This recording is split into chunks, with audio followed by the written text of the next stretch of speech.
Existe todo un imaginario social creador del concepto de maternidad que pretende adscribir una serie de características subjetivas e idealistas a este concepto, no solo para preservar la humanidad, sino también como forma de control hacia las mujeres. Sin embargo, ¿qué sucede cuando la realidad se aleja radicalmente de lo imaginario? Cuando la maternidad no sigue los modelos asignados de la buena madre, sino que rompe con estos de forma violenta, demostrando lo rígidos y opresivos que realmente son. En su análisis, Malas madres, la construcción social de la maternidad, Cristina Palomar Berea expone que, a pesar de que la maternidad implica unos datos biológicos innegables, es vivida, en términos colectivos y subjetivos, desde la oscuridad de las tradiciones y las costumbres, así como también desde las intrincadas profundidades del género que impone a la lógica biológica sus coordenadas. Por tanto, entendemos que existe una imposición social a la maternidad que induce a muchas mujeres a ser madres sin desearlo, resultando en una experiencia traumática vivida desde la frustración y la imposición tanto para estas como para los hijos. Si además la experiencia de la maternidad se encuentra condicionada por agentes externos como problemas de salud mental o traumas no resueltos, la falta del deseo en esta puede desembocar en casos extremos de suicidio o de maltrato y hasta filicidio. Entendiendo esto, podemos repensar la caracterización negativa hacia aquellas mujeres ajenas a los rasgos idealistas fabricados culturalmente, pues al hacerlo abrimos nuestros horizontes y dejamos de considerar a la mujer como encarnación del mal por no querer a sus hijos. Para ello, he decidido analizar aquellos casos considerados más extremos en la práctica de la maternidad, atravesadas por trastornos mentales que van desde la esquizofrenia y la paranoia hasta un trauma extremo de abuso. Antes de adentrarme en este análisis, quiero destacar, como Palomar expone muy acertadamente, que en muchos casos donde se trata el tema de la psicología para hablar de maternidades, cae en la repetición de las mismas construcciones discursivas opresivas sobre la maternidad. Esto sucede porque se culpabiliza a las madres de la situación de los hijos, así como de su desarrollo, en vez de centrarse en analizar las circunstancias de la crianza y las causas culturales, psicológicas y afectivas que llevan a una mujer a esos extremos. No pretendo justificar en ningún momento la pena que conllevan estos casos, pero sí considero necesario analizarlos desde una perspectiva mucho menos condenatoria, entendiendo lo que implican los problemas de salud mental, para así llegar a la raíz social que condiciona los siguientes ejemplos. El filicidio es considerado uno de los peores crímenes a nivel social, pues es la ruptura extrema de la maternidad. Sin embargo, no se plantea realmente la raíz de estos, condicionados por causas sociales externas. Además, en el caso de las mujeres con trastornos mentales, la falta de una asistencia psicológica, así como de empatía y comprensión por parte de la sociedad, también condicionan su lectura. De este modo, en este apartado voy a analizar dos novelas, una de origen español y la otra argentina, que narran la historia de un filicidio atravesado por la cuestión del trauma familiar y los trastornos mentales, para así aportar un nuevo enfoque a estos casos que son juzgados como aislados, culpando del hecho única y exclusivamente a la madre. Por un lado tenemos la novela Mujeres asesinas de Marisa Greenstein, publicada en 2005, cuya premisa parte de la narración de casos reales de distintas mujeres condenadas por asesinato. Pese a centrarnos en el relato dedicado a un infanticidio, es cierto que la mayoría de los asesinatos narrados, en mayor o menor medida, se encuentran condicionados por la cuestión de la maternidad y el papel de cuidadoras adscrito a las mujeres. Tal y como apunta la autora en su prólogo, lo que todas estas mujeres tienen en común es haber esperado para sí mismas un destino mejor. Una vez hemos comprendido esta cuestión y centrándonos en el capítulo dedicado a Marta Abogado, el único que habla de un infanticidio, descubrimos el caso de un trauma familiar que afecta hasta a 3 generaciones. Marta Abogado, el día de su boda, recuerda con cierto rechazo el momento en que su madre intentó asesinarla cuando era pequeña. Su madre, quien sufría de problemas de salud mental, tiempo después terminó suicidándose. Este hecho, junto con el posterior abandono de su padre, marcaron la vida de Marta, afectando directamente a su matrimonio y su condición de madre. Una vez casada y con hijos, empieza a sufrir una serie de pesadillas y paranoias que terminan por sumirla en una profunda depresión que le provoca un miedo atroz al abandono. Sin embargo, su marido la abandona con sus 2 hijos, provocando que en un momento dado, donde se da cuenta del patrón que está repitiendo y de la vida que les está dando a sus bebés, los asesina. La narración finaliza con Marta recuperada después de 7 años de tratamiento psicológico, consciente de su crimen, decide suicidarse. Considero interesante de analizar este caso de maternidad porque siguiendo la categoría de buena o mala madre, Marta sería considerada por la sociedad como una mala madre. No obstante, si analizamos la situación en su conjunto y comprendemos el círculo traumático que vivió, podemos entender que las intenciones de Marta nunca fueron asesinar a sangre fría a sus hijos, sino protegerlos del mismo shock que ella había vivido. Como Javier Mercado dice, aquí el asesinato constituye como una forma extrema del cuidado. Tal y como leemos en el relato, un lunes ella entendió todo. Pablo nunca volvería, y ella sola no podría cuidar a los chicos. Los miró. El más grande, de 3 años, jugaba con un autito de plástico amarillo. El más chico, de 8 meses, estaba en su corralito, tratando de llamar la atención de su hermano. Le dieron una pena inmensa, la misma pena que ella ya sentía por sí misma. Siguió mirándolos. A medida que pasaban las horas, la pena se transformaba en rencor. Eran ellos los que no la dejaban vivir con normalidad. Ellos habían destruido su matrimonio. Al rato, el rencor se volvía miedo. ¿Podrían sus hijos llevar una vida normal, siendo que su madre pensaba más en su esposo que en ellos? Los recuerdos de su infancia la abrumaban. Su vida entera le pareció patética y tuvo la certeza de que sus hijos estaban condenados a sufrir, por lo menos, lo mismo que ella había sufrido. Volvió a mirarlos. La idea le resultó intolerable. Tenía que salvarlos. Por supuesto, había una única manera. En contraposición al caso de Marta Bogado, tenemos el ejemplo de Aurora Rodríguez, quien cría a su hija como la mujer del mañana a partir de las ideologías eugenésicas, pero cuando ésta se rebela contra ella, decide asesinarla pegándole un tiro.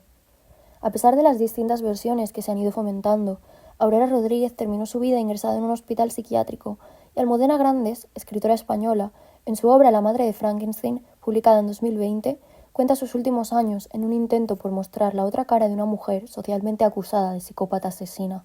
Del libro La madre de Frankenstein destacamos la historia de las mujeres ingresadas en los manicomios de la dictadura franquista, la vida que llevaban, así como la falta de dignidad que la institución, en convivencia con la sociedad, les daba. Almudena Grandes, en esta novela, no solo nos abre la puerta hacia lo que suponía ser mujer y sufrir una enfermedad mental en plena dictadura, sino que indaga en la mentalidad de una persona considerada como la peor madre de la historia y descrita como una asesina sin escrúpulos. Así, Aurora se convierte ante nuestros ojos en una mujer enferma, presa de las teorías eugenésicas de su tiempo y encerrada en sus propios miedos y paranoias. Ya desde el inicio se rompe la imagen que se había divulgado de Aurora como mala madre, pues el propio Gerardo entiende el mismo día que Aurora asesina a Hildegard, que no se trata de una mala mujer, aunque sí de una asesina, pues Aurora realmente es una persona enferma. Hasta aquel momento me había parecido una señora rara y una asesina corriente. A partir de entonces me di cuenta de que había algo más. Ellos son muy poderosos, se agitó de pronto, su voz crispándose hasta el punto de que me costaba trabajo entender lo que decía. Ellos, los agentes de potencias internacionales, habían alejado a Hilde de mí. Se balanceaba en la silla de una manera extraña, moviendo los puños apretados muy juntos, al mismo ritmo irregular con el que su cuerpo se inclinaba hacia la izquierda.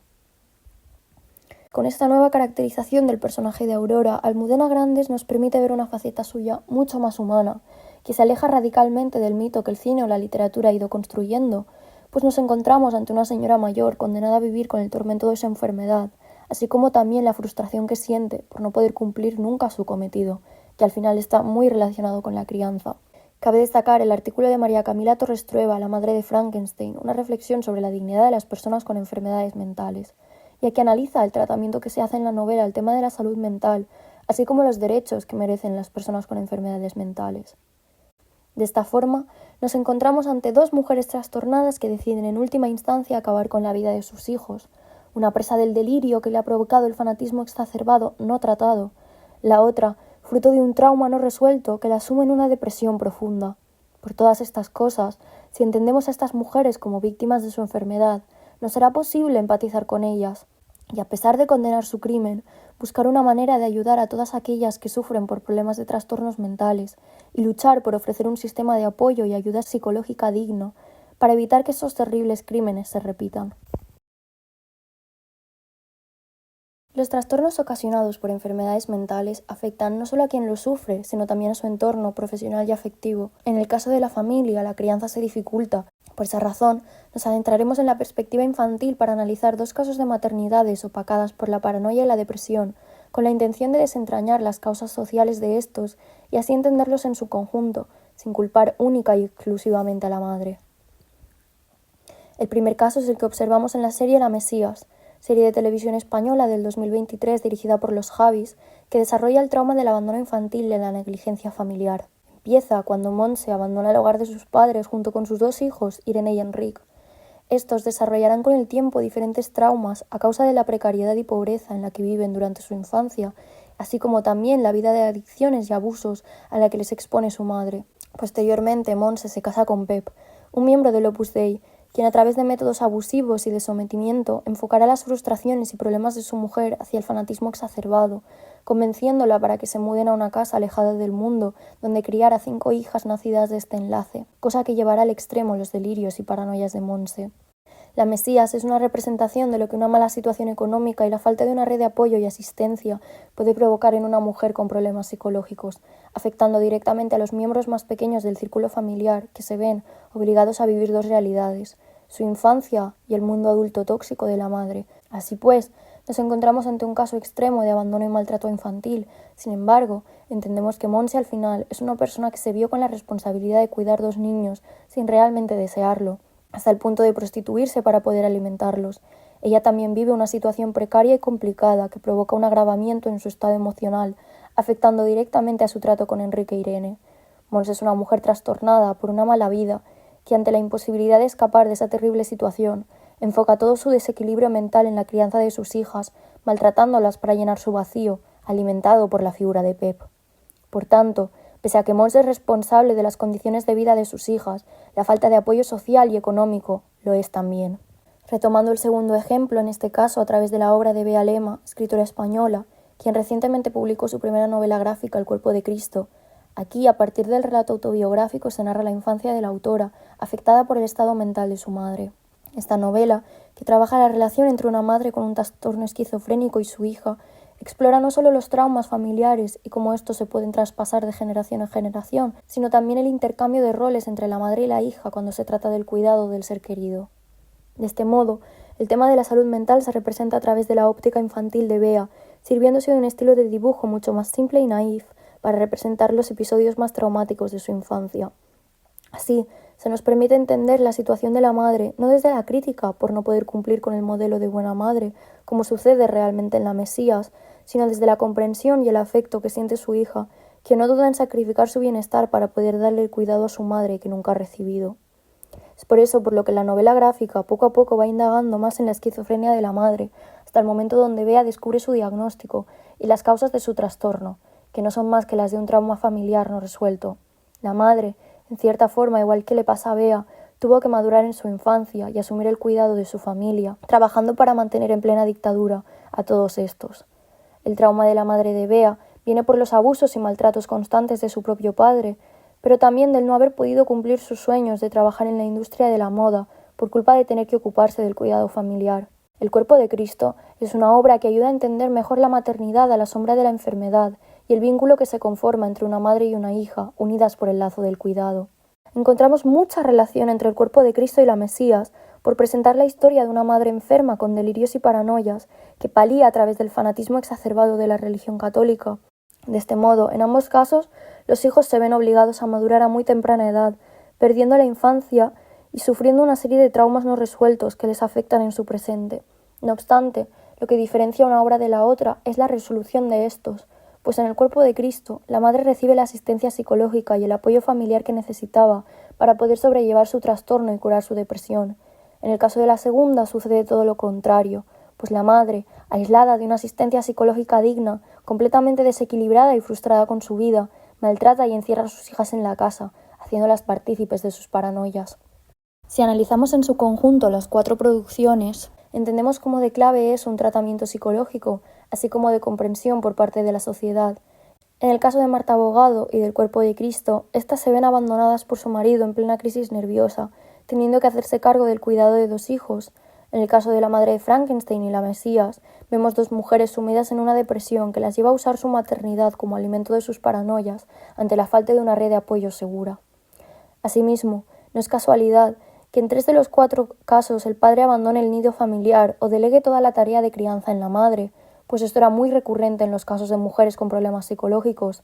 Ellos son igual de responsables y, sin embargo, no se les castiga históricamente con discursos que los califique como malos padres. Todos estos personajes son también culpables del trauma de abandono de los niños y, sin embargo, no reciben ningún castigo, pues se culpa directamente a la madre, calificándola de loca o histérica. Por todas estas cosas, estas 4 producciones nos ofrecen una nueva óptica desde la que interpretar aquellos casos de maternidades juzgadas negativamente, a partir de la consideración de todos estos condicionantes, así como también de su propia condición como personas afectadas por trastornos psicológicos. De este modo, pese a que el asesinato es injustificable, como también lo es el maltrato, entendemos de otra forma a las personas que los han protagonizado, humanizándolas y tratándolas en base a su condición.